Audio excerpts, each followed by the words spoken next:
Del Sur, patay ang isang dating sundalo matapos makipagbarilan sa mga pulis na nanita sa kanya. Yan, di pa mga balita sa lalawigan sa report na ito. Isinugod sa ospital sa Pagadian City ang isang sugatang pulis na nakabarilan umano ng isang dating sundalo. Base sa investigasyon, sisitahin daw sana ni PO1 Armand Hupia ang kapitbahay niyang dating sundalo na si Marcelino Abad dahil sa nakasukbit na baril nito habang nakatambay sa isang tindahan.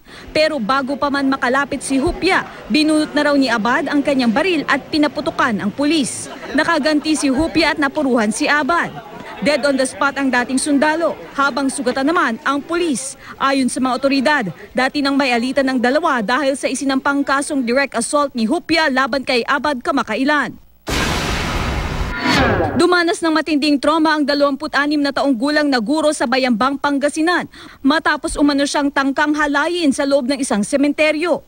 Kwento niya, dumalaw siya sa puntod ng kanyang ina noong Biyernes ng umaga nang may dumaang lalaki. Bigla raw nitong tinakpan ng kanyang bibig at sinimulan siyang saktan.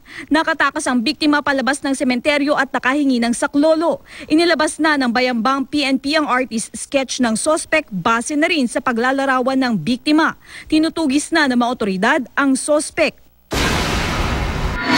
Sinalakay ng pinagsanib na puwersa ng Bureau of Fire Protection at PNP sa Barangay Balintawak, Pagadian City ang isang bodegang imbakan ng gasolina. Nadiskubre roon ang aabot sa 30 drum at halos 100 galon ng gasolinang iligal daw na ibinebenta. Ayon sa mga residente, ibinabiyahe pa sa ibang lugar ang mga gasolinang iniimbak doon. Nag-aalala raw ang mga residente sa kanilang kaligtasan dahil sa posibleng panganib na idulot nito. Arestado ang negosyanteng si Marlon Ortiz na may-ari ng nasabing bodega. Nadiskubre rin ng mga pulis na walang kaukulang business permit si Ortiz para mag-operate ng negosyo. Naharap si Ortiz sa kasong paglabag sa Republic Act 9154 o Revised Fire Code of the Philippines. Katrina Son, GMA News.